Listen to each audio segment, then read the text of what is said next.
Hi. Hi, hello. Hi, friends. So, I was gonna do my makeup before this live started, but quite literally just a minute ago, as I was sitting there about to just do something to my eyelids, because as you can see with my overlapping lids, all of my eyeshadow from the day has collected together into one stripe in my crease. Because I didn't put the right base down today.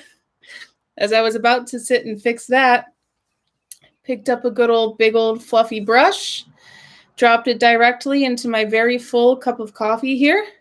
So I just spent the last couple minutes strangling. Oh, here's a brush hair. Great. Just spent the past couple minutes scrambling to clean up the coffee, and thank God it didn't burn my leg. So I have, so that's what I have on my eye. So what I think I'm going to do, because there's not really anybody here right now, I'm going to wait for a couple people to get here before I start talking about what I'm really here to talk about. So I'll just show you. I know that I've been really wanting to tell you guys about some of the new makeup stuff that that I have gotten recently. Sorry, I'm tired. Hello, happy Monday. My whole life has changed since the last time we talked about not drama stuff. So that's what I wanted to talk to you guys about. I also wanted to show you some fun new makeup stuff that I've got that I'm excited about. Speaking of which, let me make sure I have all of it on the desk. But until a couple more of the crew get here, I can show you a couple of the products. I am going to drink this. It's probably fine. I need it.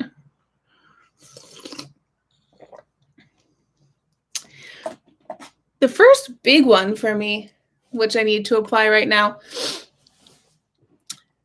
is the Good Apple Foundation from Kvd, specifically in shade 008, which is it's light skin tone with a warm olive undertone. And I am so happy with the color, the shade match on this. And here's the thing, the formula I'm not really sure about, to be honest with you, because it is a skin perfecting foundation balm. And for me, with oily combo skin, some places of my skin it's really good, and other places it's not. And I had a dry patch here for a minute for the past couple days, and it really clung to that in a way that I've never seen before. But I've heard people describe oh, it clings to my dry patches. I didn't really know what that meant until I had a little section right here and I saw it do that, and I was like, yeah, I don't like how that looks. But it really does have good coverage, and what I'm most excited about is the color match. I knew it. I knew it. I freaking knew that I have olive undertones. And I've been trying to find any product that I could find that actually said that it had olive in the color. And this was $38. So it was I didn't want to get this one if I could avoid it, because I'm poor, but this was the only one that I knew. I had looked at the shade range and seen oh, this is an olive toned light skin thing. Let me just give it a shot. So I got it, and I was right. That's all I'd like to say about that. So I'm going to put it on. You can see my mask zone has been devoided of foundation from the day of work. So I'm just going to pick up a little bit. Yeah, see, I'm not going to pick up too much. I'm just going to touch up a couple spots because I did do makeup this morning. So there is something on my face right now, but it's definitely not strong. And let me also say, this shade is a little bit too light for me. If they had this in one shade or a half a shade darker. By the way, I'm so lightly brushing this on to my face. I don't even know how to describe it, but I'm not pressing. I'm like really just like lightly dusting this on to apply it, and then I'll blend it out from there with a little firmer hand. But it doesn't, I also have a window open because it's hot. Hello, happy summer. It doesn't need a lot of pressure to like slide across your face, you know, I guess. I don't know. But that's just, I'm not applying a ton of pressure there. See? And the way that you can tell like how good this color is for me is like, look at my neck. That's how I knew. Because if you've watched my Instagram, I put a story, not a story, like a little video on Instagram, a reel, I suppose, recently, comparing all of my recent foundations that I got in my foundation video, excuse me, which I was testing them all out. I have a different foundation every day for a week to try to figure out what the heck skin color I am. And I landed on like neutral, but then I got a tan, I got a sunburn, and my skin got a lot darker. So I needed to see if any of them even still worked anymore. All of them were wrong in some way, shape, or form. And you could see in that video, it was like my face and my chest were like one color range and my neck was a whole different color range. And I would describe it as having like yellow overtones and red undertones. Because that's the thing with neutral people, is that they're both at the same time. But now I'm thinking, like, my neck it's easier to see the green tint on my neck compared to my face because I have all that redness in my face.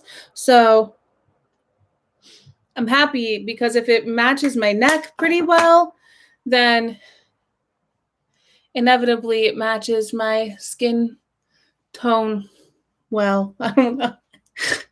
Anyway, so I'm really happy to find a color match this good. So I'm just gonna layer up, just kind of reapply where the mask has been removing it all day. Speaking of masks, how's everybody doing? How is COVID things in your area? I keep hearing about this Delta variant that is gaining traction across the USA. Over here in Connecticut, I haven't heard anything about it specifically being here, but I'm praying for everybody because I've heard it's like there's an uptick in cases in the USA in 27 states, and specifically it's like high majority, like 90-something% of people who are catching this variant are people who are not vaccinated from the original. So I just, there's a reason everybody is saying to get vaccinated. I'm highly encouraging you, if you haven't had a chance to do it yet. It's free, it's easy. Please, for love of God, go do it. That's over half of the USA now is seeing a rise in cases. And I work in a healthcare facility that takes patients from all over the USA because of the type of work that we do. I'm just a receptionist. I'm not like special, but I don't have the skills paying those bills, But it worries me a little bit because I'm like, oh boy, guess what I get to be around? And also because I get to sit and listen to everybody complain to me because I'm the receptionist. So everybody I play bartender with people. Everybody likes to complain to me about how they don't want to be wearing their mask anymore. And like, oh, it's ridiculous. And, I'll put my mask on. And I'm like, yes, it's a pandemic. I'm sorry. It's like, what do you want me to do? I used to be the screener. I used to be the person that had to take your temperature and ask you whether you had diarrhea or not every single day when you came into work. And now you want to like chuckle with me about like, oh, we don't have to wear masks anymore. Or like, wouldn't it kind of sucks that we still have to wear masks. And I'm like, why do you think I'm the person of all the people on the campus that's going to sympathize with you about how annoyed you are about wearing your mask. I'm the one who was telling you to put it on. Like, I don't know. It's just, I'm not the right audience for the joke you're trying to tell, sir or madam. And I'm surprised that they try to do that to me. Because, like, what? I still have to enforce people wearing a mask in my office area. So if you're passing through and you're laughing to me about how you're not wearing a mask in my little office area that I have to tell people to wear a mask in, it's not a joke to me. Because my boss wants me to tell you to put a mask on, so it's not funny. Like, I don't understand. But what I mean is, like, more importantly, it shouldn't be funny to anybody. It's not a joke. This is not a fucking joke. This fucking pandemic, and people are going to start dying again, and it's going to be all their own fault, and it's really, really sad. Anyway, please let me know how things are going in your area. Like I said, I'm from Connecticut. We have Pfizer right here, headquartered in, like, my hometown. I live, like, well, not exactly my hometown, but, like, very, very close to, like, Pfizer. So my theory is that that's why we've kind of been ahead of the pack, is because those things are the vaccines are very difficult to transport, and it's not very far to transport them and distribute them within Connecticut. So I imagine that's why we've had kind of early access to actually having the vaccines and being vaccinated quickly and easily. And so we've been the head of the pack, thank God. But I know that not every state is like us. So I just want to keep in touch with what's going on out there in the neighborhood. I'm praying for you guys. I just want to hear, like, let me know how you are. I need to know, especially, like, Kelly is from Canada. I need to know how things are going in Canada. I need to know how things are going all over. But anyway, all right. Next up,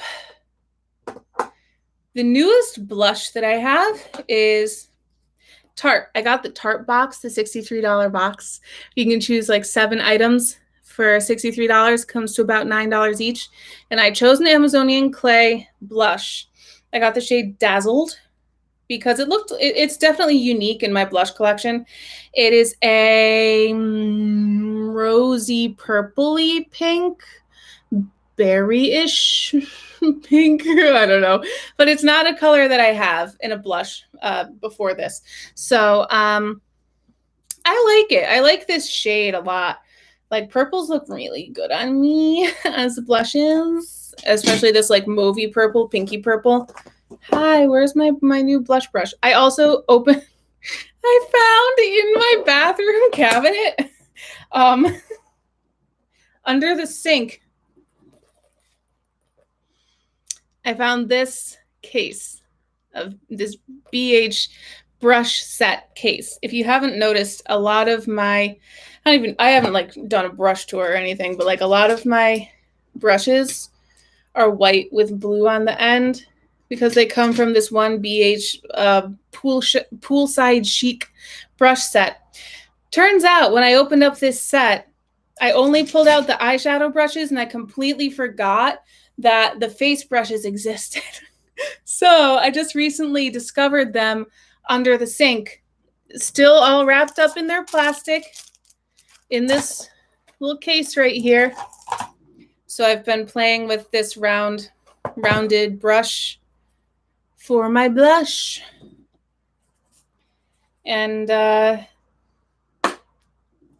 giving it a use, especially with my Tarte here. So what I really like Tarte Amazonian clay formula.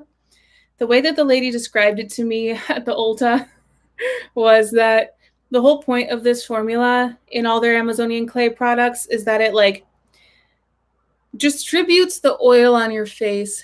I don't get how. I don't know how true it actually is, but the idea that like it picks up oil from where there is excess oil on your face and distributes it to places on your face where there's not enough oil. And since I have combination skin, that's actually really kind of what I need, because some parts of my face are too oily, other parts are dry. So yeah, I've been liking this color. I've been liking using this brush. This is not the blush that I wore today to school, to work, but I like it, so I'm going to wear it now. I'm not super picky about blushes, so like it's probably fine. Just the thing is, every time I've worn it with a mask over it, so I only get to see it really like working on its own for like a half hour maybe while I like drive to work before I put my mask on, and then it gets rubbed away by the mask. So there's not so much I can really tell you about it, but it's nice. It's a nice color, and I like the color. That's what I got. To fix my eyes today, because there's a lot going on with my eyes right now, as you can see. Okay, so since we're on the subject of Tarte, this freaking mascara. This is what I have in my eyes right now. The Lights Camera Splashes Tarte Mascara, which is supposed to be waterproof.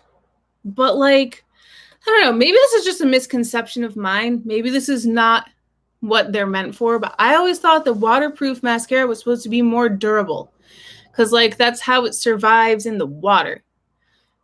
But this mascara, my whole bottom lash line, I don't know if you can see it in this bright light. That's another thing that happened this week. I lost one of my two lights because of circumstances that we don't quite know exactly what happened to it, but it got broken from the inside in a way that we don't understand how to fix. So I probably just need to get a new light.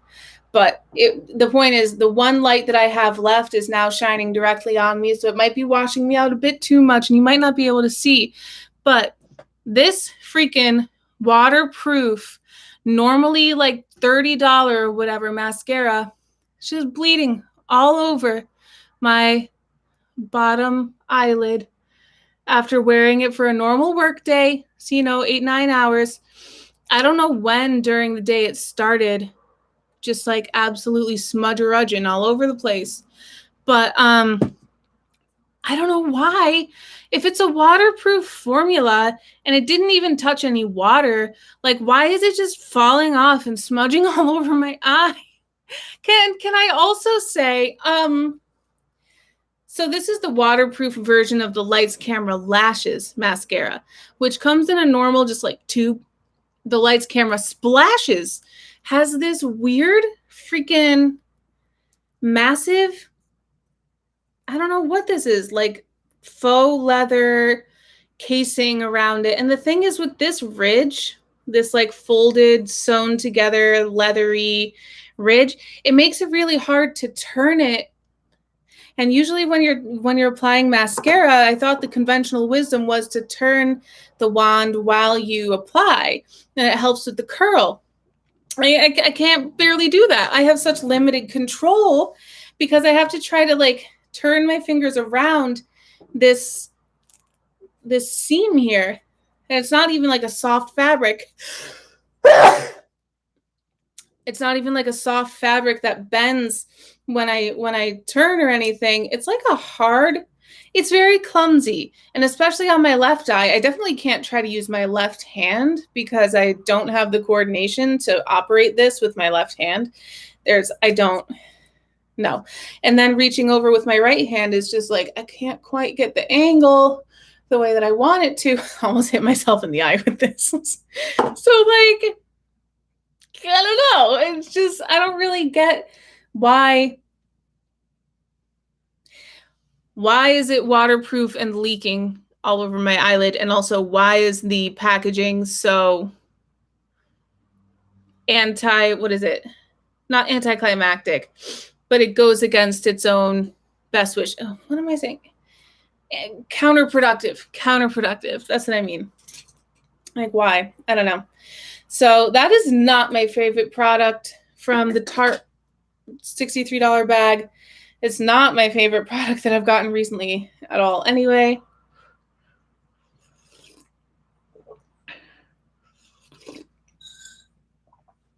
so, you know, what's a girl to do? To clean this up, if you ever find yourself with this happening under here, I hope you can see how dark it is. Maybe if I look up. Can't wait to watch this back on the replay and see if it's at all visible. But anyway, I'm just going to take a little bit of my concealer. Where did it go? I'm just going to take a little bit of my concealer. Okay, here it is. My concealer. I'm going to grab a little detail brush. I guess I'll use this one. This one's an eyeliner brush of some kind. I don't really get the shape of it. Pro Makeup Precision Liner Brush, but I don't really get how it's a liner brush, but whatever. I'm no expert. Today it's going to be a concealer brush. Just going to load that up. I have to say, the little BH palettes I was telling you guys about, they're the perfect size to just like have a little mirror in my hand while I'm doing something with the other hand. Just gonna swipe that under there. A little on this eye, but I'll re-dip. And then I have this flat, soft paddle brush to spread that out a little bit. Whew.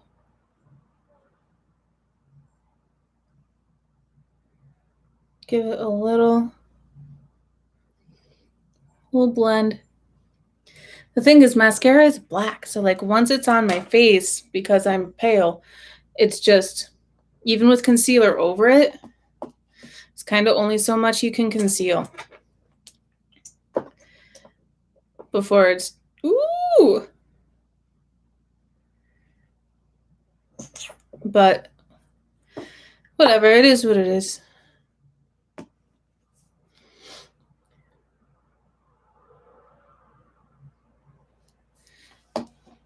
All right, so that's that. Hello? Where's my thingy? Oh, there's my thingy. Guys, I'm so tired. Sorry I'm like a little bit disorganized in my thoughts and my expressions. So I think as we're about 22, 23 minutes in, I think I'll just keep talking makeup, new makeup products that I've gotten. And then as I touch up my face. And then we'll talk life stuff. Hopefully by then somebody will be here. If not, that's okay. I'm all right live streaming to an audience of one. Oh, I shouldn't have put that away. I need this. So a mascara. I've gotten a lot of new mascaras recently. This one, a CoverGirl Super Sizer Big Curl Hydrofuge waterproof one. I think it's okay. It's not curling my lashes. Basically, I keep wanting something that's going to magically lift and curl my lashes like a miracle because of how thick and straight they are. Like I'm grateful to have thick lashes. I just wish that they had a little more natural lift and curl to them, you know? And this is not that product that's going to do that for me. It's fine, but it's not really, I don't know. It's fine. It does what any other mascara does for me, which is like nothing. And it's another waterproof one that transfers all over my bottom lid more than my non-waterproof ones, which I don't get. If you understand that, explain it to me in the comments because I don't get it. And then what else? Yeah, I've got like a bunch of different like sample things from different makeup purchases and stuff.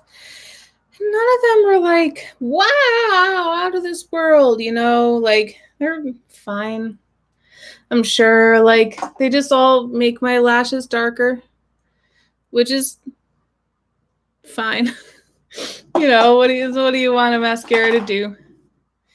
Is that here? This one is Tarteist Lash Paint Mascara. Ooh, this is the one I've probably used the least.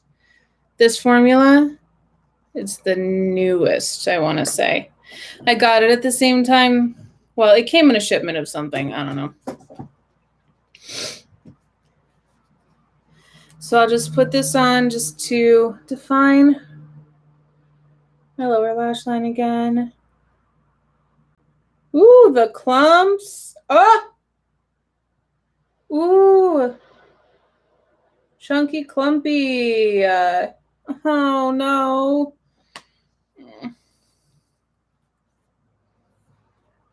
Okay.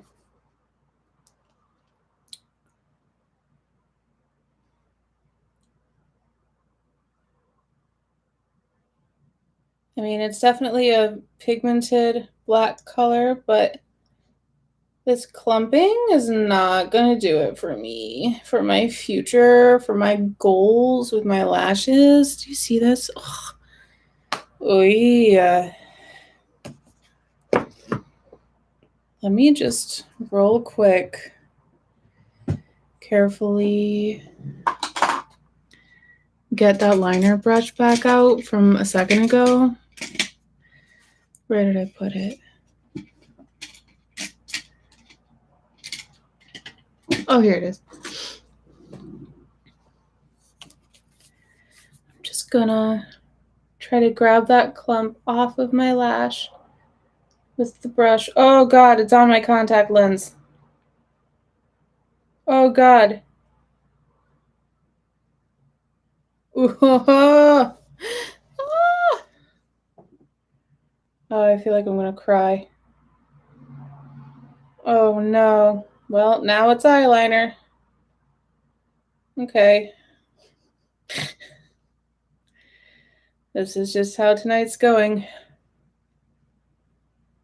Oh God. Welp. Can't beat 'em, join 'em, I guess, huh, buddy?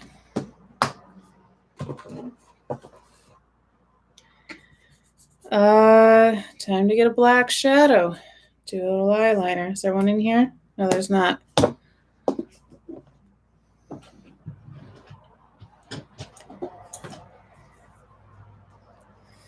There is one in the other BH palette. I just need to make it last during the live. So it's okay. Yeah, I'm going to do that. So I don't know if I'm going to get demonetized for having a written word on camera, but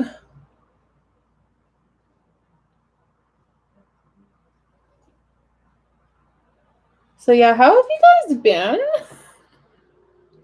The thing is, like, there's nobody here right now watching me, which I get. This is one of the things I wanted to talk to you guys about, is like my schedule is changing. Summer is here. I'm sure everybody's schedules are changing. And I want to make sure that now that I can, I want to hold lives at a time that works for everybody. So if you're here on the replay, please let me know what is the best evening to hold lives, because now my evenings are much more open. When I first started doing Monday Night Lives, I was working 4 days a week as a health screener. I'm at the same job, like the same location, the same business, but I have a new position now as a receptionist, working 5 days a week. And I used to work really early morning hours from 4 a.m. to 2:30 p.m. And I would have Sunday, Monday, Tuesday off. So Monday nights were a good night to do lives because I had Tuesday off and I could stay up a little later on Mondays. But now I don't know. Mondays are just kind of, I don't know if it's the best day. It's not necessarily a particularly worse day than any other, but I think if it's not a good day for the neighborhood, I don't want to try to keep holding lives on a day that doesn't work, you know? I'm much more flexible now than I used to be, so I want to take advantage of that. Now I have a normal 9 to 5, or like 8:30 to 5, but like a much more normal work schedule.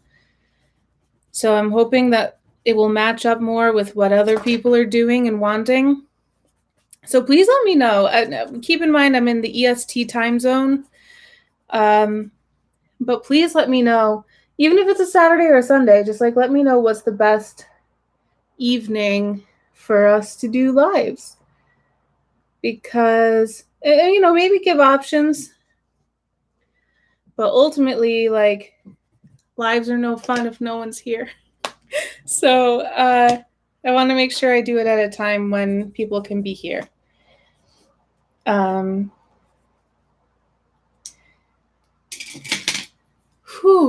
But I know I've been inconsistent about lives. There were a couple of weeks that I skipped because of stuff that I have going on, which basically is, I might as well just like talk about what's been up.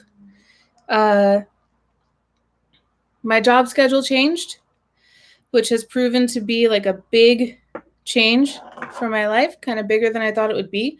It's a lot harder to adjust to this schedule than it was to adjust to the 4-day-a-week, 4 a.m. schedule. So I've been just like trying to figure it out. Working 5 days a week is very different than 4 days a week. 3-day weekends were really nice. And it was a lot easier to do YouTube videos. And then, because like I could have one day where I was like focusing on YouTube stuff and the autism nonprofit that I work with and stuff. Oh, this is so warm. This is so wet. Oh, okay. And it could be like a 5th work day, but I was specifically working on stuff that I wanted to work on versus now I have 5 days a week at my actual job doing, I don't know. Every day is kind of a mystery when I get there as to whether or not I'm going to have work to do. And basically at any moment, like if I get into a project, if I start editing a video or something, at any moment my boss could come along and be like, here's a bunch of paperwork for you to do. And that just has to like go away and I have to do the paperwork. Because that's how I keep my job that pays me, you know? I got to do that. But it's just annoying to kind of have that feeling of impending potential doom at any moment. Like today, for example, I was able to get a lot of stuff done for the autism nonprofit, which was great. But had I not had stuff to do, I would have just been sitting there staring at the wall all day and answering the phone like 3 times. Reception is hard in that way. But so yeah, I went from having a 3-day weekend to a 2-day weekend. And it's a big adjustment in terms of scheduling everything. So I've just been really tired, just been really like worn down and trying to figure it out. There were weekends that we went away for little babies' birthdays. My nephew, I think I told you that I went on one trip earlier in the summer for my older nephew's birthday. And then my younger nephew, his little brother, was also born in the summer. So we recently went away for his birthday. And then we're going away again for their cousin, my like childhood best friend's daughter's birthday. She's also turning 1. She's also a pandemic baby. So definitely need to go be there for her. She's my little niece. I'm Auntie Hannah. So that's really nice to be Auntie Hannah for her. And but that's 3 weekends in very short time together that I'm traveling down to Maryland. And it's just tiring, you know, because you have the travel weekend and then you hop right back into work on Monday. And then the next weekend comes and you feel like you need a vacation again.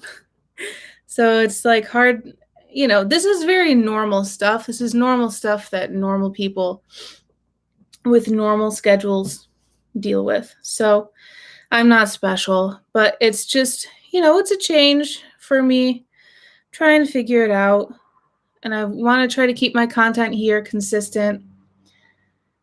My responsibilities with the autism organization are growing. I'm like, part of me thinks that like it might be smartest to take a break from YouTube for a few months, but like it's a long time to take a break. And I like making videos for you guys. And that's part of why I made the second channel too, which I haven't like officially set it up yet. I will announce it a little more officially when it's all set up. But I want to have the second channel to do more like drama and commentary content, even though by the time a situation gets to the point of me talking about it, it's bad and it's past the point of being drama and it's like crime. So I don't really want to call it a drama channel, but it's just talking about the stories that are going on around influencers who are just doing the worst and the most, and just I want to talk about them just to raise awareness of what they're doing, because a lot of people who watch YouTube are kids, and it's just important for parents to know if your kid is watching Jake Paul, this is what Jake Paul is, and what, you know, he might not be watching the best content. And the same goes, unfortunately, with James Charles and David Dobrik and Tana Mojo and Gabby Hanna and all these very popular creators who are actually, you know, not just flawed, like things that could be criminally pursued. So, but I also understand that that is kind of tough topics, heavy topics, and not necessarily the type of stuff that I promised you here on this channel, which is, you know, about fashion, makeup, and life in general. So, I can keep just about every other type of video on this channel and feel okay with it, because life in general is meant to be an umbrella term for, like, you know, I did my vlogs getting my COVID vaccine, and I've done organization stuff and cleaning stuff and whatever, and it all kind of feels right on this channel. But talking about drama it doesn't really feel right here. So I'm going to make a second channel, and I'm going to put it there so that it can have its own home. And it's going to be occasional. I'm not going to upload there regularly. Probably I'm not going to have consistency there. Because like I said, by the time something gets to the point of me talking about it, because I'm one who listens a lot and like it takes me a while to process stuff and really decide where I stand. By the time it gets to me talking about it, it's got to be bad. So, you know, it's not necessarily going to be a lot there, but I just want to have a separate place to put stuff like that. So if you are interested, definitely let me know in the comments below, and I will link it once it's set up. It's not yet, but it could be hopefully within the next week. I'm just tired. So I have a lot of endeavors that I'm trying to do all at once. I have a lot of ideas in my head that seem really good, but then they just take a lot of energy and time that I don't have right now. And I wish that I had that just realistically I don't have. So trying to choose between fun things and trying to choose between passions is hard, you know. But anyway, So there's definitely a little bit of depression going on, a little bit of anxiety. My ADHD symptoms are on the rise a little bit as a result, and I'm just trying to manage everything and not lose sight of, I don't know. I feel like the sentence I was about to say is not accurate. It's a little dramatic. I was going to say I'm trying to manage everything and not lose sight of myself in the process. But I don't even know if that's it. Like, I don't know if that's an accurate description of what I'm feeling. It's just the sentence that came to mind. I don't know.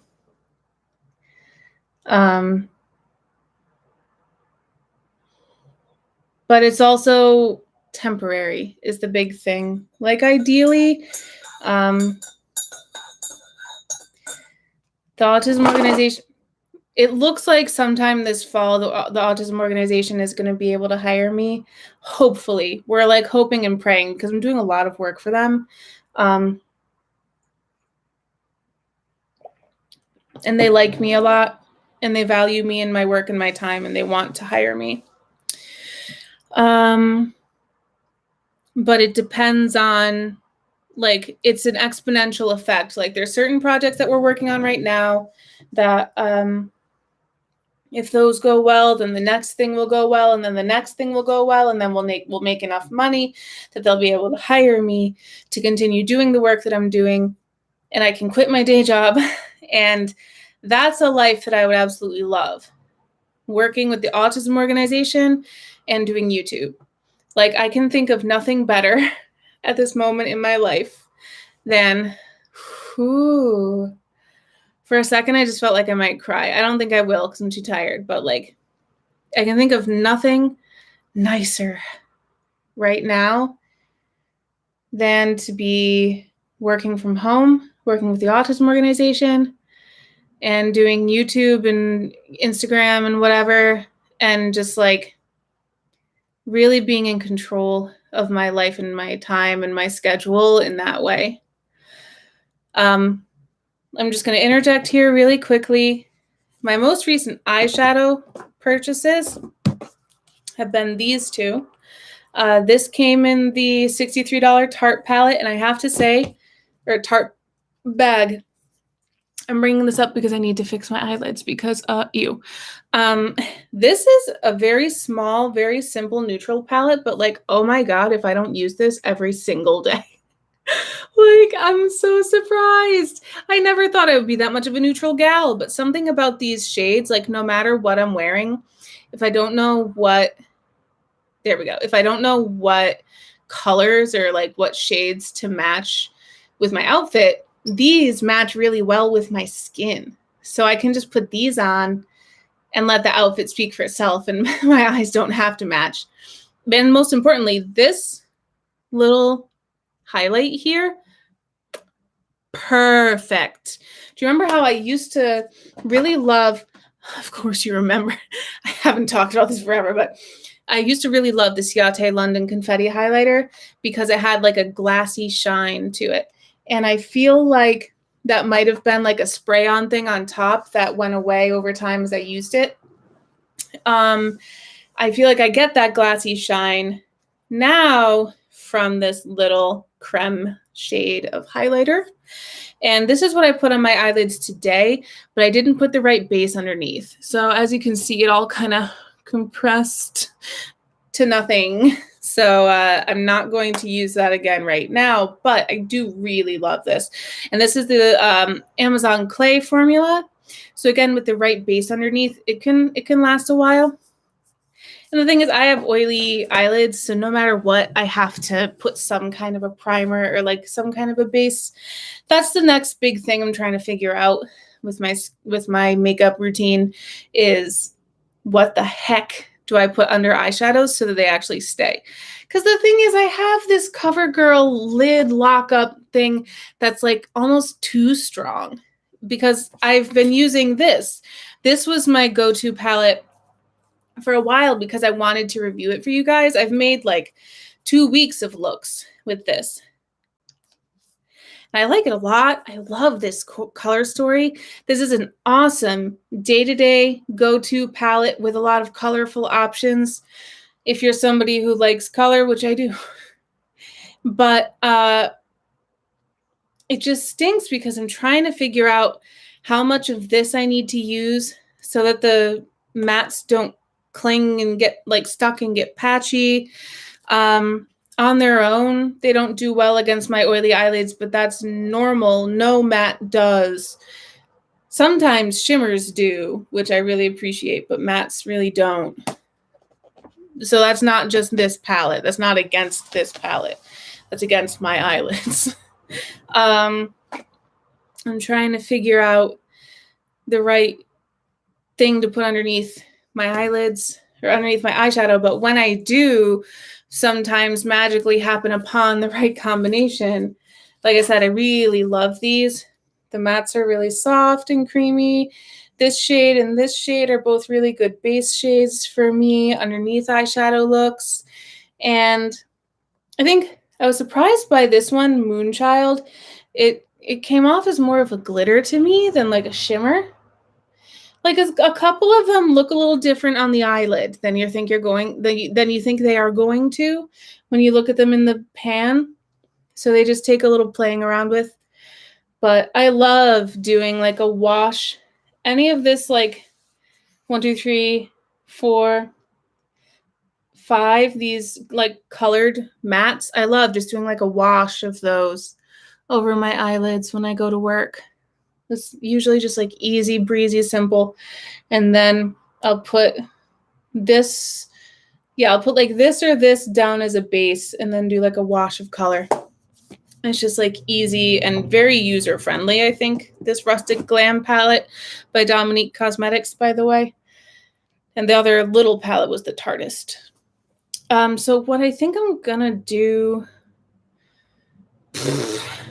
Yeah, I feel like I want to do some kind of eyeshadow because my eyes feel gross right now. So I'm going to take a clean, dry brush, just kind of like, well, clean, as clean as it can be for the moment. I'm gonna just take this. This is the F Off BH palette. I'm going to put down a layer of this kind of mixed in and among everything and just kind of try to like see what's here, kind of blend it out and absorb the oil that's on my eye and just kind of try to get something uniform going on.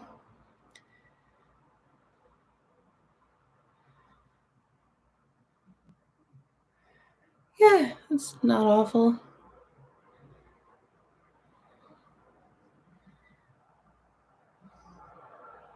And then I can work on top of this as a base.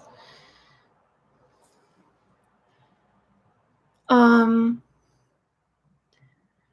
I was talking about something and then this was supposed to be a quick interjection in the middle. Oh, I was gonna say, like, I've always really liked working with small independent businesses and kind of starting projects from the ground up and bringing them to fruition and stuff. That's kind of always been something I'm really interested in. It's gotten me into trouble a couple of times before because I worked with a couple of bosses of small businesses that it really didn't work out for one reason or another. And it was kind of like, it was a newer experience to me. So it was emotional because I would hitch all of my emotions to the wagon of that one thing working out. And because I really like making my own schedule and making my own rules. So when I think that I'm going to be able to do that and then I lose the opportunity to do that, it's a bummer. But I've learned more now, and I'm one of the 2 women who runs the autism organization is somebody that I've known from past experiences in life. So I trust her. And even if this summer ends and they're not able to immediately hire me, I know that she means it when she says that they want to. So hopefully by the end of 2021, they'll be able to hire me, even if it's not right in the fall. I'm putting a lot of trust in her, and she's putting a lot of trust in me at the same time. And then, okay. The other woman who's running this business, it's great. I really like the way that they're doing it because they've split it so that they are co-equal heads of this organization. One is CEO and the other is president. Because usually you have one person who is president and CEO, but because they've split it like that, they are both co-equal, and I quite admire that they chose to do it that way.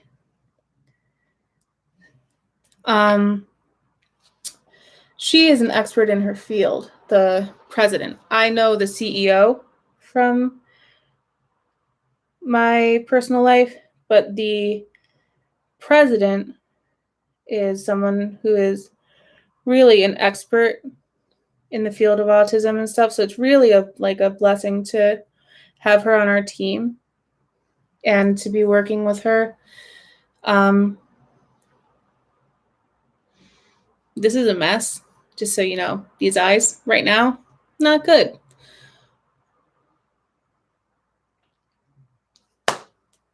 But it's 10 minutes to 8, and I'm about to wash all of this off as soon as this live ends. So almost doesn't matter, does it, Jan? Anyway. So it's cool, like the situation that they've set up. But all three of us would be like the 3 paid employees at this organization. The president, the CEO, and me, the everything online person, basically. And there'll be volunteers there as well. But the way that we're planning the future is for the 3 of us to be kind of the first paid employees at the place, because the organization, I don't know, because I think that they're they know at this point. I've shown them the value and the use of social media and how it can help the organization to really invest in social media presence. And I think that they knew that before, but I think I don't know. I don't know how much they knew and how much I showed them, because I'm not that great with social media, but I don't know. I don't want to speak out of line. I don't really know what they knew or didn't know. Let's just say that. But they're willing to hire me, and I'm happy for that. Let's just say that. I'm going to play with this palette. I'm going to put the shade Wildflower on. Wait, what am I doing? Let me put a little bit. No. I'm going to take it off, so. Yeah. I'll meet you in the middle. Okay, hun? It's too many layers of stuff on my face. Sorry, I'm going back and forth a lot. I'm going to put Wildflower, this pink shade, all over my lid. So yeah, I just need to get through the next few months of really intense life. And it's so funny. Whenever I have one of these opportunities come around, it's the summertime. And I always kind of end up missing my summer because this kind of stuff happens. And where I have to push through the summer, and by the end of the summer, this thing is going to work out and I'm going to start to get paid and it's going to be great. but then I never get to like go to the beach and do fun stuff and relax like that. Although I have these 3 different weekends where I'm taking vacations down to Maryland. So, I mean, vacations, they're very tightly tightly planned, slightly stressful vacations, but hopefully this time it might not be so tight and so stressful, because I think we're going to try to take buses or take a bus instead of driving, because this is going to be our 3rd time going down, right? The first time we took my boyfriend's car, it did something to his car to travel that far because he has a car from 2005. Second time we took my car, and it also did something to my car to travel that far. My car is from 02. And so one of these days we need to upgrade our machinery. Need to, just another reason to make money.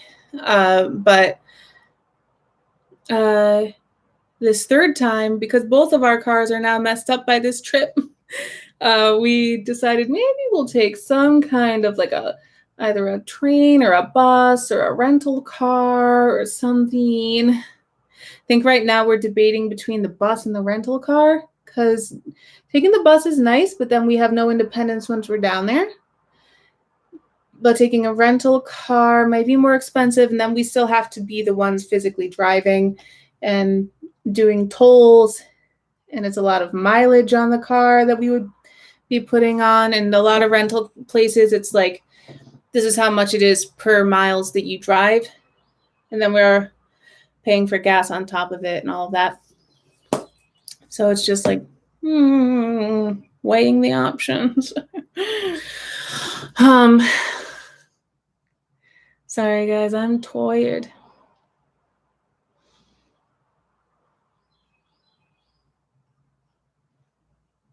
It's a pretty songbird.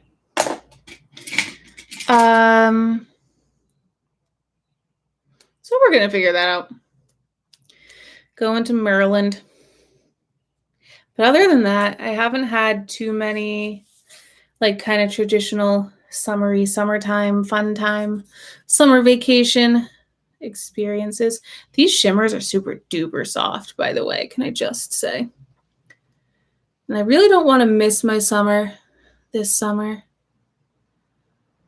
I have a feeling that I'm going to, because I have this tendency to really like hyper focus, ADHD, hello. And just like stick my head in the sand and, well, head in the sand is the wrong, nose to the grindstone, I guess, is the right analogy. Where I just like stay very focused, work before play. And I think that it's all going to be worth it in the end. And, here's hoping. I really, really do hope that this will be worth it in the end of this summer. That it'll be, it'll be the job that I want. And they'll be able to pay me a good salary. And I'll be able to move into the fall with exactly what I'm dreaming and hoping for and praying for, But I also need to make sure that I'm still like whole and present and not like overexhausted and hitting myself and like just like stressed to the max when that time comes, so that I still have something to offer them. And I'm not offering them like an exhausted husk of myself, This purple is gorgeous. Gorgeous. Ah. Yes, there is some fallout, but what a beautiful shimmer. Almost makes it worth it. Oh my God, I need to wash my face. Ooh. But yeah, that's just like, and so I'm trying to find the balance. If you've been around my channel for a little while, that's always been my struggle. If you've been around my life for a little while, that's always been the struggle. Just trying to figure out the balance between work and play, between all the different relationships I'm trying to maintain in my family and my boyfriend and my, hopefully one day I'll get a good friend group going one of these days. I have my church down the road that I really want to start getting more involved in. They have a choir on Tuesday nights that I would like to go to. So I'd rather not do Tuesday nights for streaming, if anybody is wondering. Unless Tuesday is the only good night for everybody, and then I'll figure it out. But Tuesday nights is when the choir practices, and I've been really meaning to get back into singing in a choir. So I would like to do that on Tuesdays. I don't know why I was just thinking about putting blue on my bottom lash line when I literally just put black on my lower lash line. But let's give it a shot because it's 8 p.m. There's nothing else going on right now, So I used Wildflower and Gypsy, and now I'm going to use Dreamcatcher. I really like this blue. I don't know why. I'm not really usually into like light, soft, kind of pastel periwinkle blues like this, but something about this shade, man. I really like this palette. This is the first time I've gotten a like grungy, rustic palette and really felt like the color story was like something I'm absolutely like on board with 100%. This is something I can use day to day for sure. I very easily can wear these colors to the office and not feel crazy, which is great for me.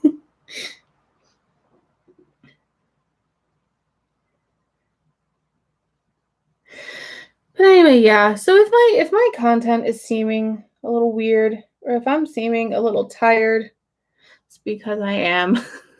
There's just a lot going on. Everything is changing in my life constantly. And I'm really like hoping and praying that this will be the last big change. And that hopefully, this looks all right. Hopefully once I get this nailed down, this job, then I'll be able to settle more. That's something I've been hoping for the past 4 years. So we'll see. It never quite comes true, but here's hoping. This works as an eye look, right? Pretty much. It's not even. It's not like good, but it's not bad either. It's like, all right. Hold on. Let me just buff out these edges. Sorry, I think I was trying to do a SpongeBob reference, but it was buff out these scratches in SpongeBob, so that didn't work, and I'm sorry.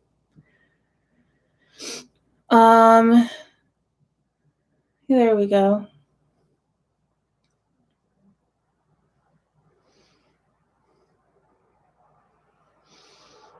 Yeah, that's all right there.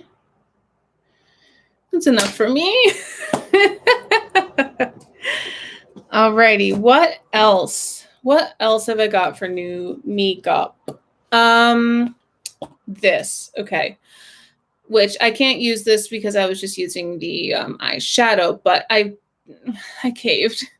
Natasha Denona was having a sale on the Chromium liquid eyeshadows. They were on sale for like half off or more. They were like $12 or something. And I got this one and I really like it. And I was very conflicted when I got it because I have two like really like makeup YouTubers that I trust when it comes to reviews and stuff. And that is Teresa is Dead, who A+ job with your Lethal Cosmetics collab, Teresa. And the other person is Smoky Glow, who I've mentioned on here countless times as like my main makeup girl. Smoky Glow hated this. Teresa is Dead loved this. So I was like, I don't know what to think. But I also knew that like Smoky's main complaint about it was like the texture of it, and she really loves the glitter and glows from Stila. And I personally didn't love the glitter and glows myself because I felt like I had a hard time getting the glitter to build up and actually be like a full coating of glitter on my eye.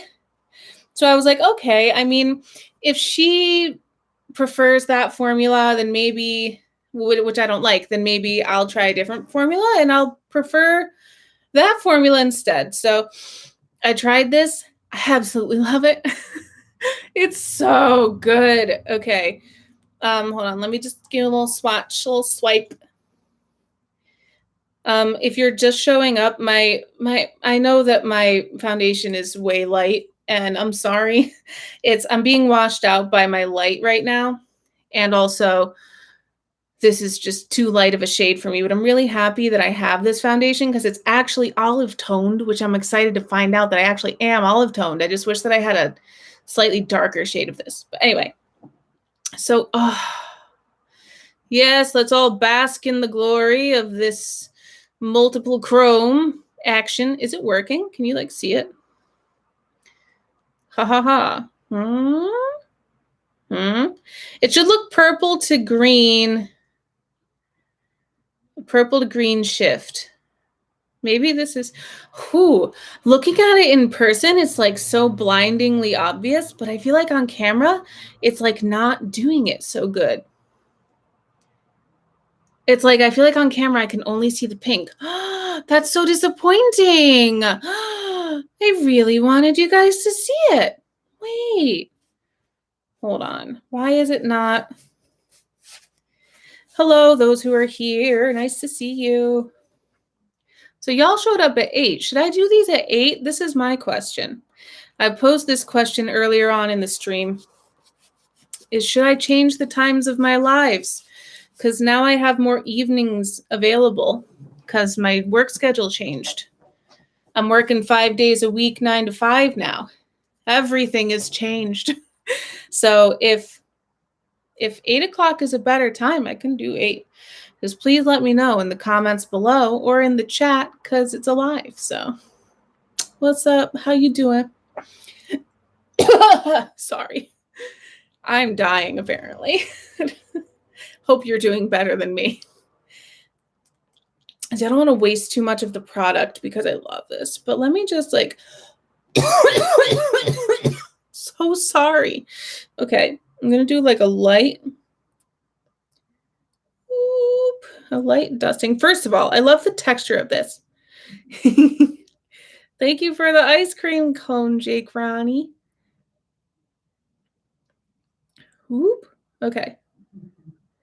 First of all, in person, when I wore this when I went to Maryland for one of the kids' birthday parties. Yeah, see, can you kind of see the color shift a little more? Maybe it's just my camera's it's bad quality or like the light or something. Because I feel like, tell me if you can see the color shift or not. I feel like in the like here on my side, on my end of things, it looks like I can mostly see the pink shine, but not the green. But it's like a green to gold to pinky purple shift, and it's so pretty. It's like so blinding. It sucks that the camera is not doing it justice, and that absolutely sucks. But it's so beautiful. The shade is called Infra Nude. And if you're light skinned like me, I think that's kind of the idea, is that because it's like a green to gold to nude, a green to gold to pinky purple, that like the gold in the middle is kind of like the base of it that makes it feel a little nude. This is my hand. On lighter skin, especially a little warmer leaning skin.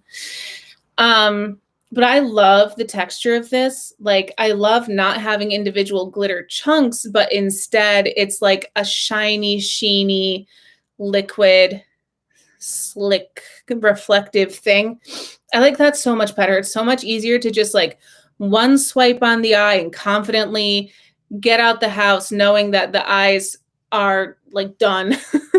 Whereas with the glitter and glow, shimmer and glow sort of things, this is not one of those. This is a similar thing. But with the Stilas, I feel like I had to sit there for a while and like rearrange all the little glitters all over my eye and just make sure that they were sitting where they needed to sit to have a cohesive, like full opaque layer of glitter on my eyelid. And that's just annoying. That's against the purpose of a like swipe on product. I want it to be fast and easy and simple and quick. And it was not. So I've been absolutely loving this. And it's a good like conversation starter. It's a good party trick. This kind of eyeshadow, because like people will notice it and they'll be like, oh my God, what's on your eyes? This happened all the time. This happened like all day at the Maryland birthday party that I wore it to. And then I got to tell them about multi-chromes and feel really like educated when I'm not. And it's actually the easiest product in the world to use because it's literally just one swipe and it does all the work for you. I don't have to blend all those colors together. It does it all by itself. You know what I'm saying? So anyway, so I loved having that in my life recently. I want to get it in more colors. Love that. The similar products-ish bought for similar purposes, these Jouer Crayon eyeshadows, Creme eyeshadow crayons. I got them in gold, rose gold, and Renaissance, which is like a purple. There we go. First of all, the formula is very soft. To the extent that I did accidentally break off a large chunk of the rose gold one, which was then forever lost. And I didn't mean to, but it just sucks. I like them. Like the colors are pretty. They're fine. The thing is, I was comparing them to the Urban Decay shadow sticks, which is like a little more of a hard formula is the only way that I can really describe the difference. And that stayed a lot better on my eye throughout the day, no matter what kind of base was underneath it. It could be my bare skin or it could be my, layered up, baked up, all sorts of stuff. And it would stay firmly in place on my eye all day. So I loved that about this being like an easy eyeshadow crayon thing. The Jouer, not so, because it's just like a softer formula and more creamy. So it just was more likely to move around and kind of melt away.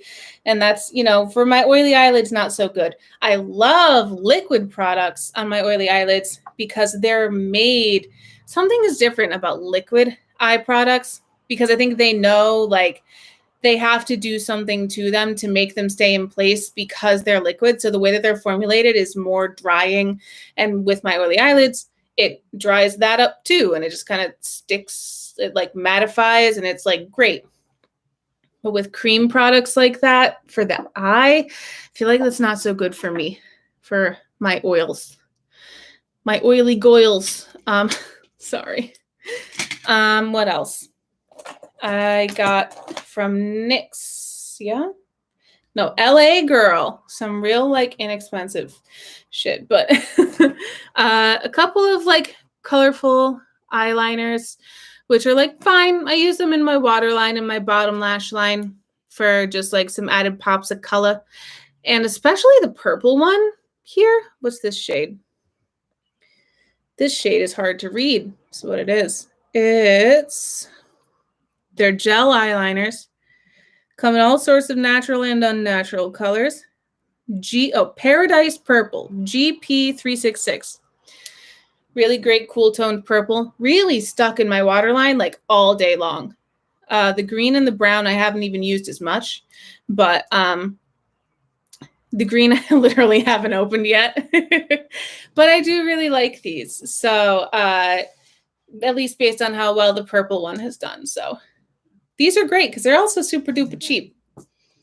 The boyfriend is coughing and dying in the next room.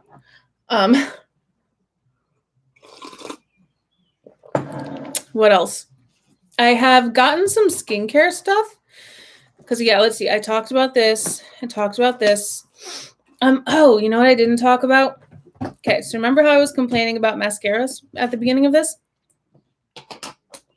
Well, I got this Kvd Lash Primer that it's called Epic Curl, and it's supposed to just help curl your lashes. I don't know that it does that for me. And again, this might just be the flaw of having really thick, really straight lashes is like, thank God I don't need the volumizing. Like I feel blessed in that way. But it's frustrating that my lashes have no lift and no curl because nobody can see the natural volume because they're just sticking straight out at you. You can't see it unless they're like lifted up. You know what I mean? So that's why I'm really focused on trying to get some curl and some lift. I need to test this out more, but so far I don't really feel like there's a huge difference with using this, other than my lashes just take a little longer to do. And I'm using 2 coats of stuff. So I don't know. Let me know if you have experiences with any of these products below, if you have any tips, tricks, hints about how to use this. But so far I'm like, meh. You know, it's just like the other ones where like I put it on and I suppose it must be doing something because it is present, but I don't know what. You know, I don't know. The last thing, and I just got this yesterday, so I can't really say too much about it because I've used it like twice. But the NYX Lift and Snatch brow pen thing. Can I just say, Alexandra in LA has made me go on a hunt for this, and I just found it after like months of keeping my eyes out for it. I just found it yesterday at my local CVS. So I was very excited about that. It is this brow pen with the slimmest pointed, what is this? Tip. Pointed. Is it a felt tip or a brush tip? I literally don't even know. It is I would call it a brush tip. But you can really draw like individual hairlines. I got it in the color brown. It was like the second to darkest. Yeah, espresso. Because as you can see, my eyebrows are naturally very dark. And you can really make lines of a lot of different thicknesses. And that's how I did my brows yesterday and today. Just trying them out and trying to, well, I'll wash my hand after this. And seeing if, because that's been my theory. I've been growing in my brows in the hopes that when I finally find this product, I can be one of those girls that has like the fluffy, natural filled brows where there's just a lot of individual hairs there instead of like where it's like just a bunch of like ink in my brow area. You know what I mean? Like I want it to look like I have hairs, not like just a brown like stripe of pigment. So now that I finally have this, I think I need to do a little touch-upping on my brows themselves. And then I'll give this, I'll give this a real shot for as long as I can. But so far I like it, for wearing it for like 2 days. So far so good. But I can't give you a full endorsement of that product, okay? But first impression's pretty good. We already talked about the KVD. If you missed it, you gotta go back and watch. I'm sorry. Because I'm getting tired. Yeah, now I think I'll just talk about some skincare stuff a little bit. With the Tarte whole like $63 bag thing came the Bada Balm thing. Oh wait, hold on. Let me put. Okay. The last makeup item I'll talk about, just kidding, before I go over to that, is so I love the Revlon Super Lustrous, the gloss. I'm looking for a dark purple gloss. See how this looks in the tube? Like an eggplant shade, okay? This is how I want it to look on my lips. And I liked this gloss formula, and I saw that it came in this color. So I said, oh boy, a nice deep purple gloss for me. Not so. I pull it out, put it on my lips, and want to spread it a little bit.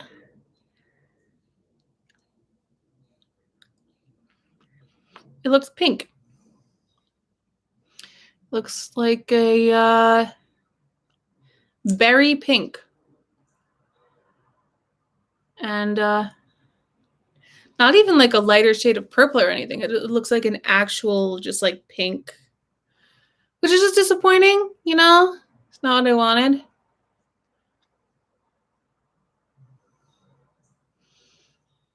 I still like the formula. Like, it still feels good. But like, I have to put so much more on to build it up to the opacity that I wanted to get the color that I want, that then the formula becomes annoying because I just have so much more extra stuff on my lips than with the other more natural shades that I can apply more lightly. When you're doing a dark lip, it has to look really purposeful. Like, it can't look like an accident. Or else it'll be so much more obvious with a dark lip like this. So that's why I'm like, you have to build up enough that it's like kind of annoying feeling.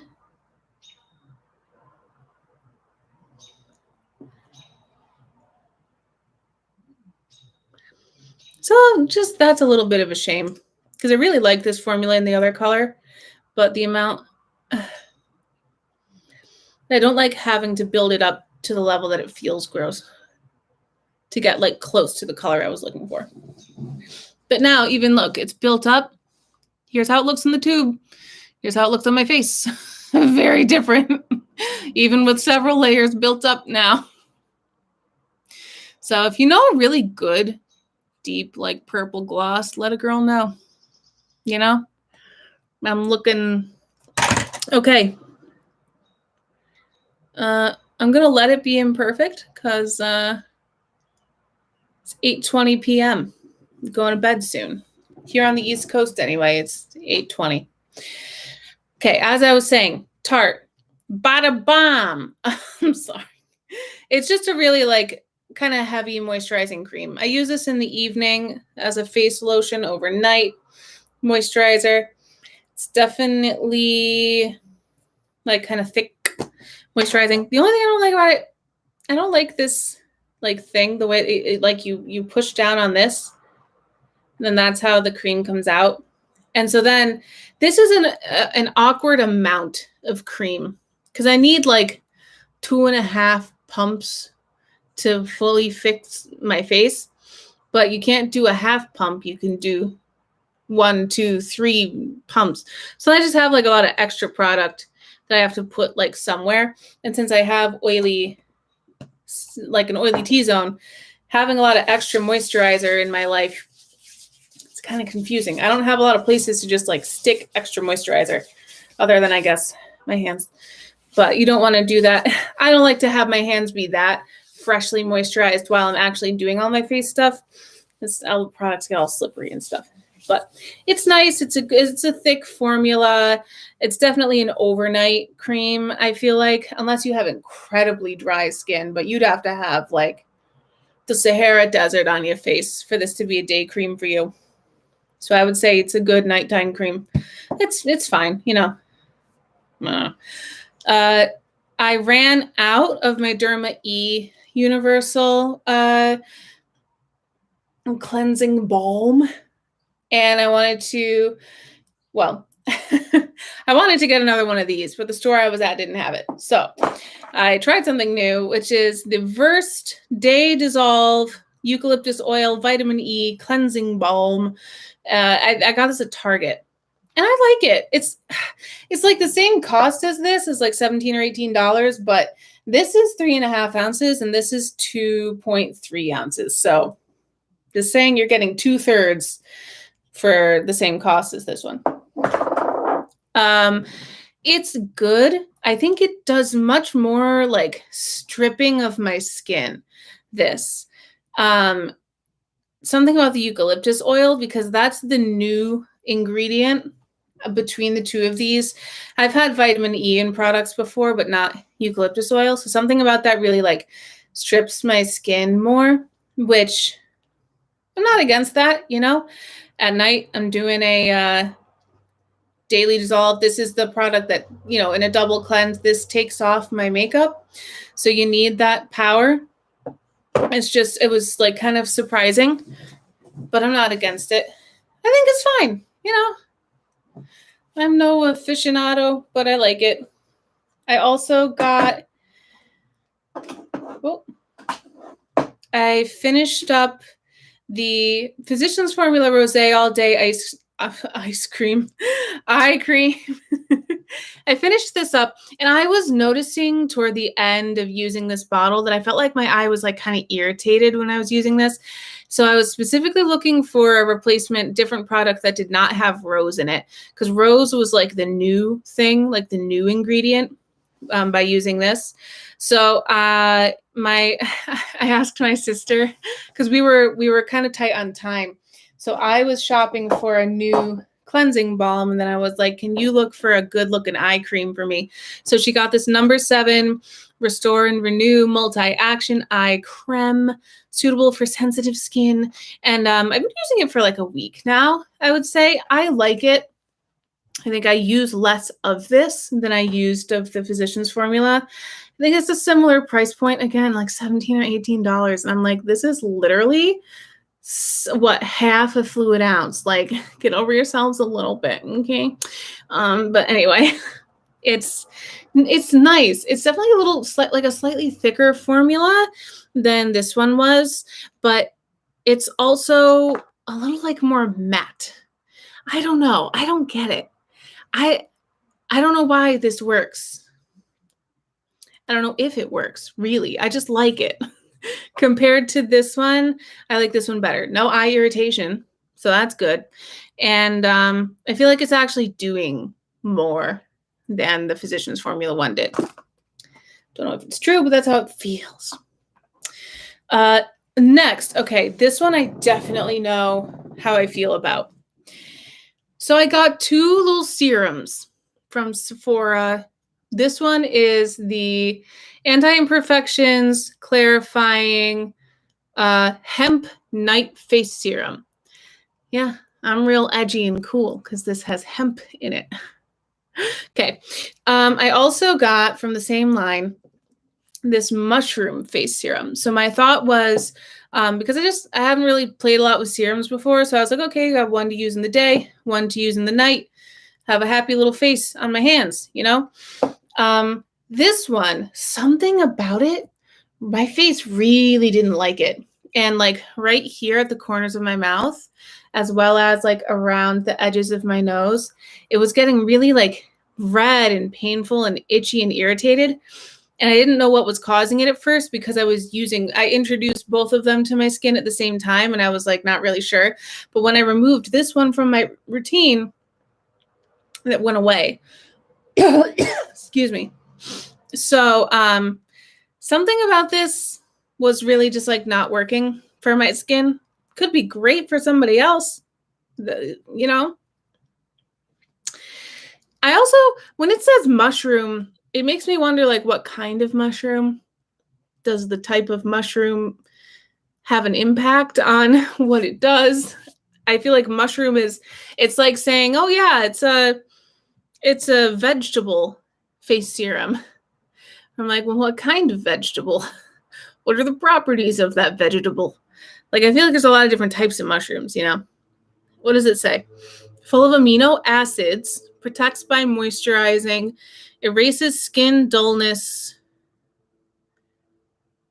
minimizes marks related to pollution. Okay, I don't know. I don't know. It wasn't for me, and that's okay. Somebody else would love this, I'm sure. Just it didn't work for me. So that's a no. This one, however, I think it's nice. I don't know if it's doing anything for me, but it's not hurting me. So I'm keeping it around to see what else it do. If I get through, I'm almost done with the bottle. I have like a quarter of it left. So if I get through the whole bottle and I don't really feel like I've seen any differences because of it, I'm just going to like not rebuy it, I think.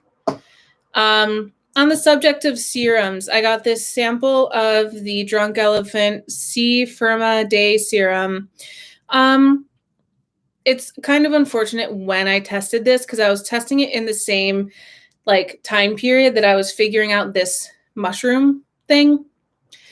But here, I mean, here's what I'll say is I feel like maybe it's just an acidic thing where like more acidic products my skin just really doesn't like, because this is vitamin C and like the patches stayed on my skin and stayed painful and itchy while I was using this and while I was using this. Once both of these were out of my routine, then they calmed down. So I had the patches when I just had this. When I switched it out for this, they were still there. They were still raring and roaring. But once I stopped using both of those, and I just stuck with this, it's good. I now use this morning and night. So no little patches, and I'm happy about that. Just I also, I don't know why, I just got like a bunch of little samples because I got a lot of orders, and this is what happened. I ordered from Sephora a lot of stuff for like a birthday, like June birthday coupon or something like that. And I earned a bunch of points. And then I realized that if I bought like one more thing, then I could get all of these samples at the same time with my points. So I bought like these. These were like the little thing that I bought so that I could get all of the samples with my points. You know what I'm saying? So gotta use my points. Anyway, so I got these samples of these, you know, legendary products. The Tatcha, was it? Tatcha water cream. Yeah, Tatcha water cream. And the Charlotte Tilbury Magic Cream, the original one. I know that there's a light version as well, but I got this one because this was the one that they had. I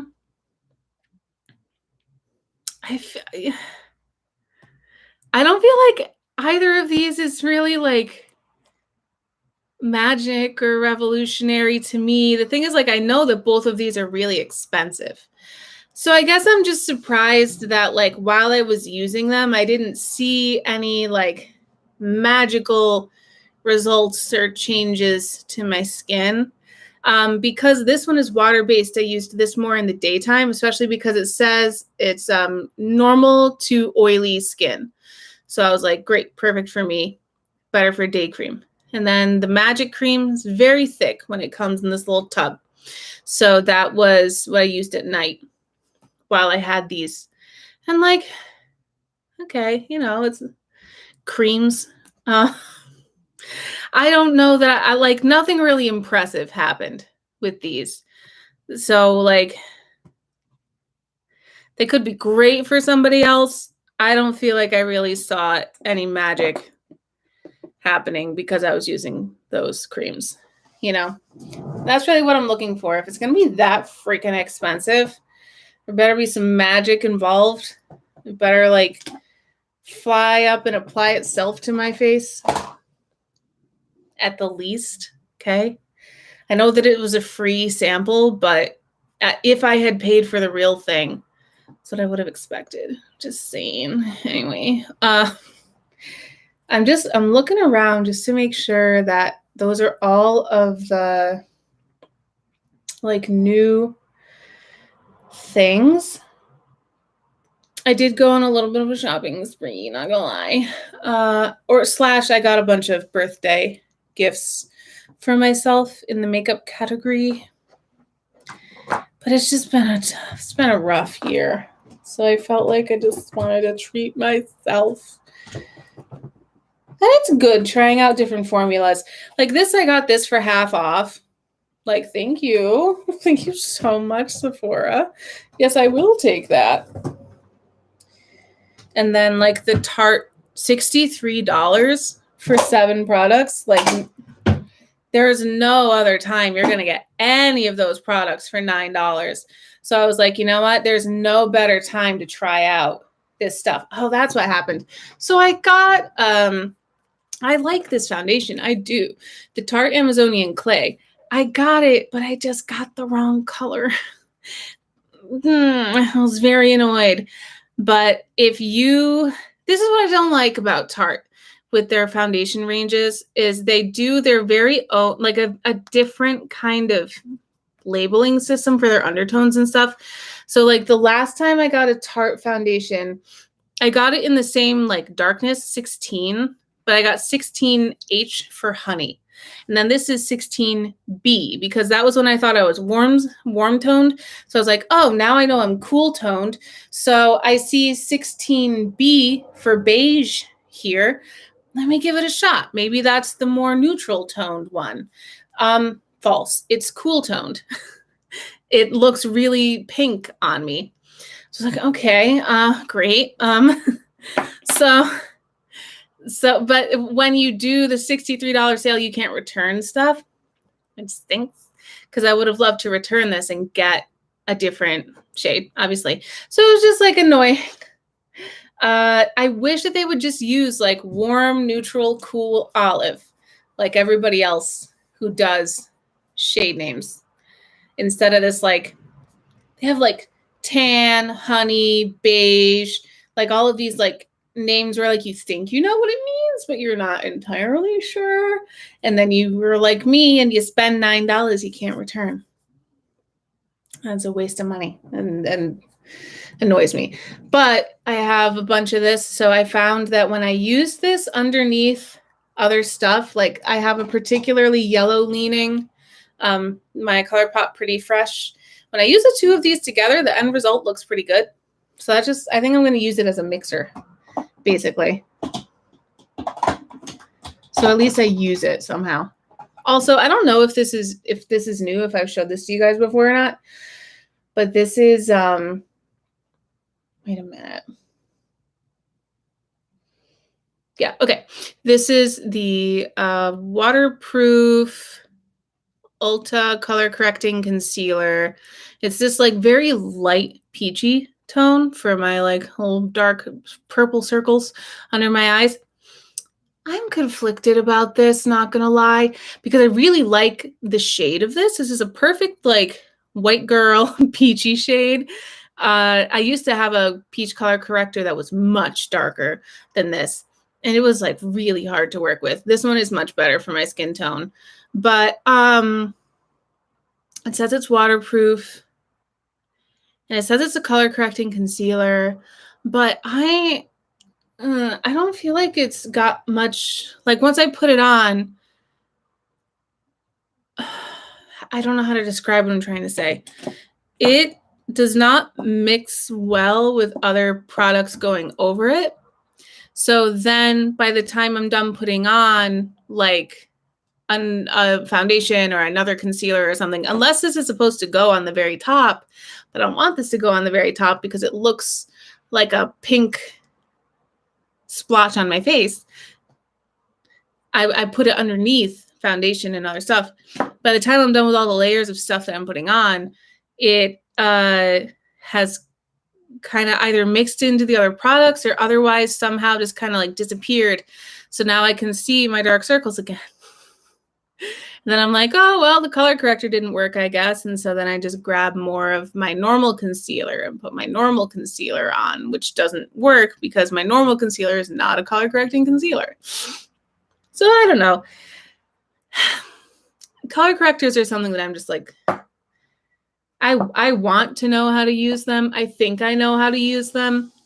I feel like in theory, I should be able to use them.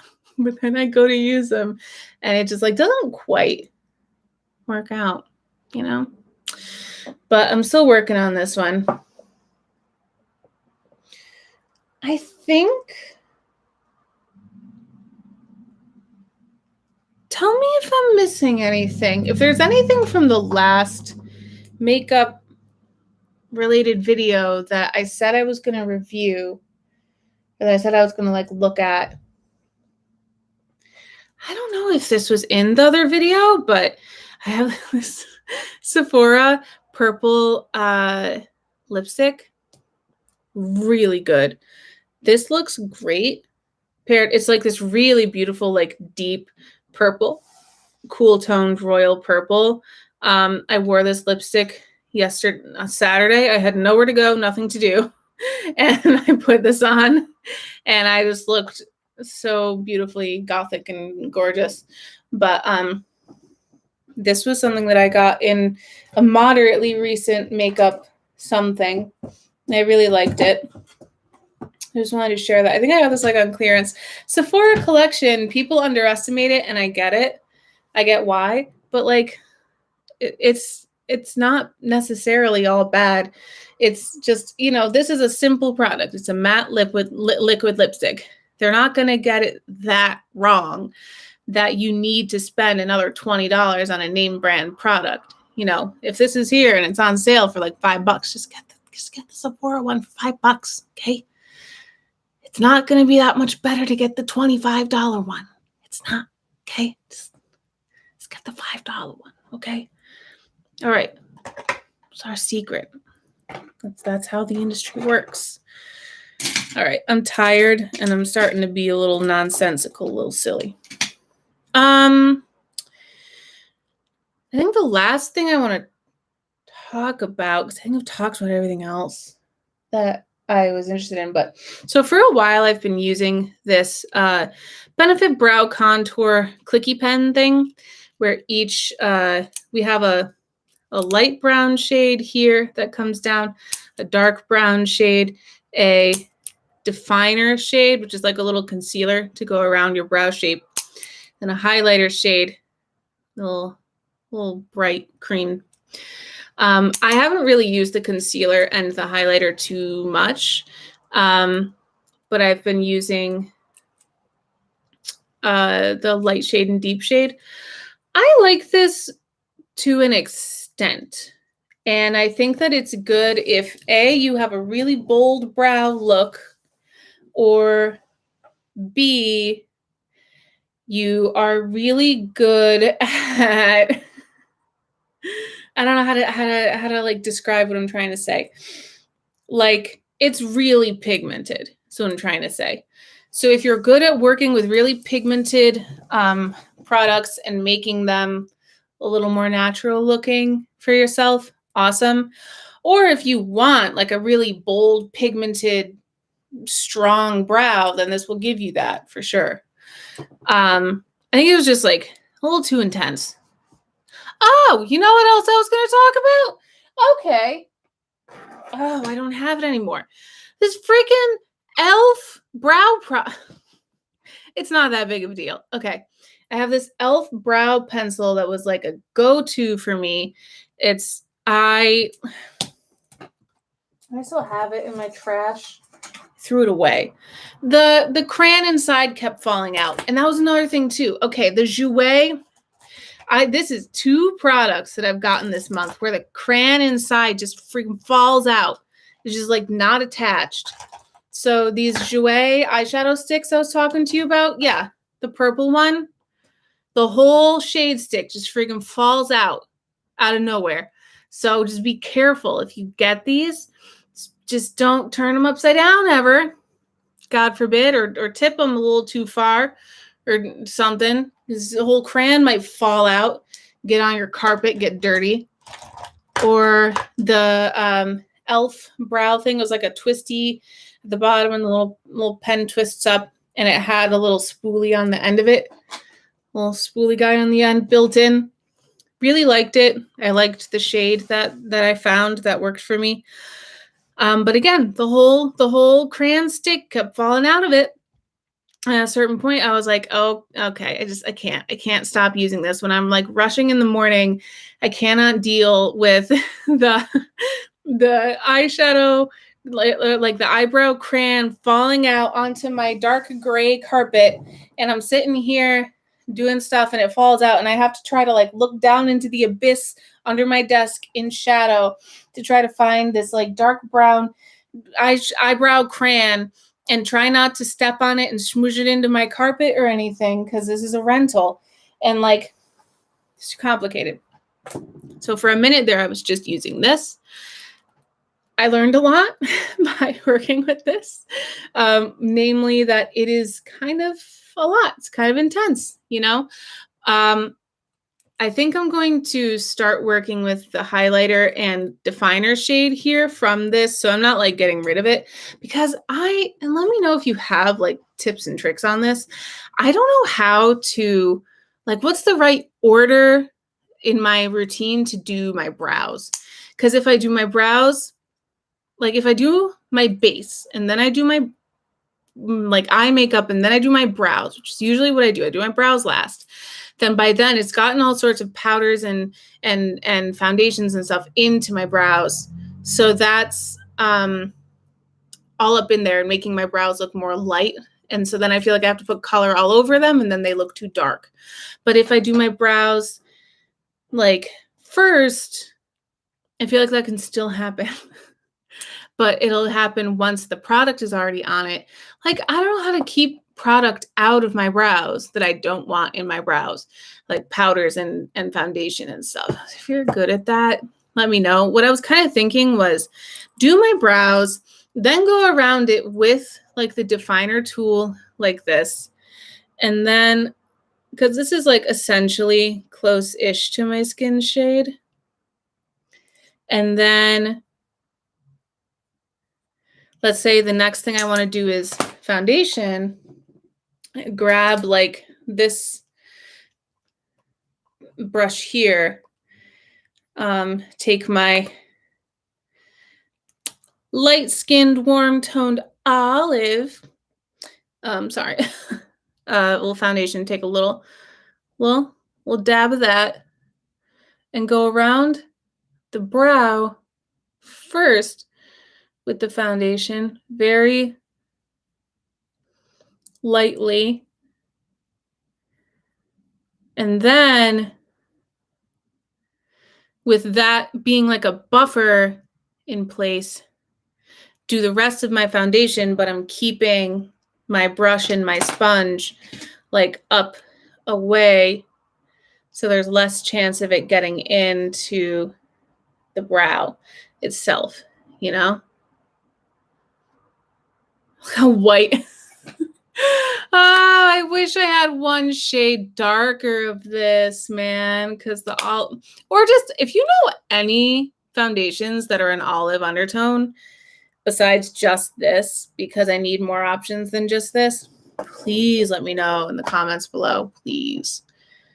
Like, that's kind of what I'm thinking as like a method to not get foundation all up in my brows. Let me know your tips and tricks on that, friends. What am I doing? I have a sponge. I'm an adult. Okay. So yeah. Look at me. I look so dumb. Okay. I'm going to try to, you know what I can do? I can talk about my little Nars birthday bronzer. I like this. Just the pan is ridiculously small. You know what's a great birthday gift for me, Nars? The same amount of product, but spread out into a pan like this size so that my brush can actually get in there to use it. And I don't look like an absolute idiot because I can't, look at. What am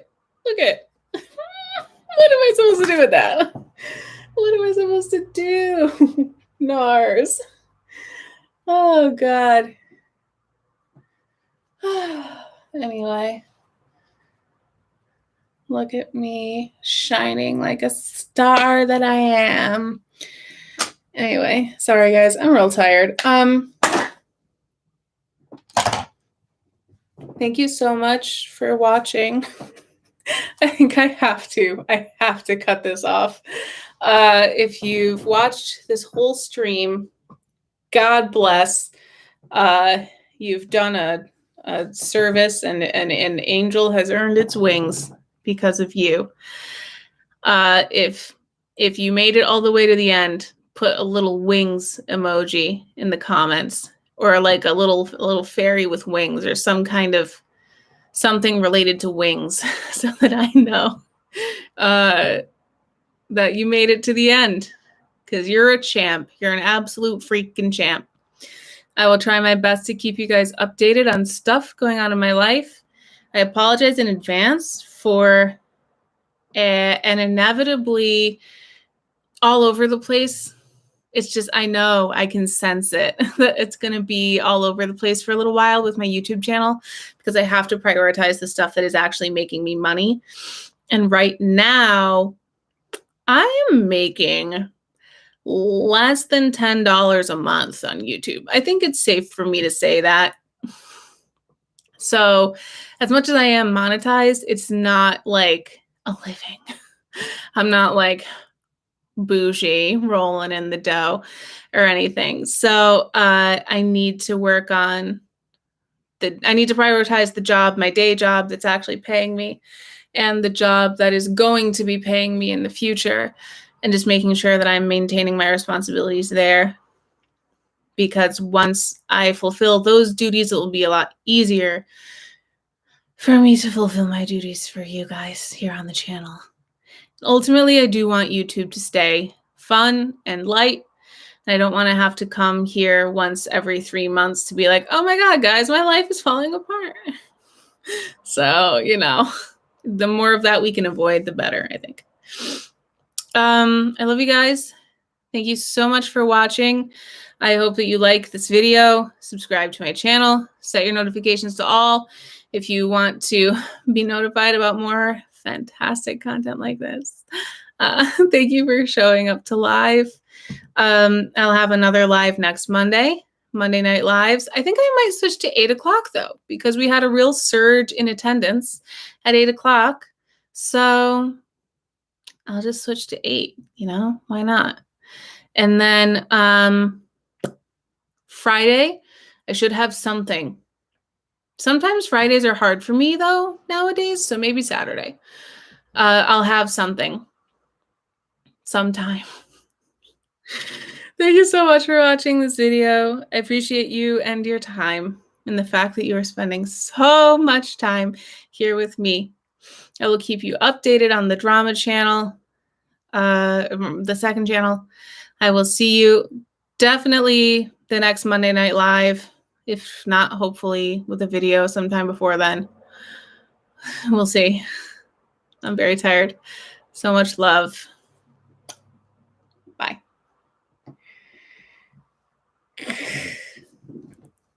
See you next time. Yeah.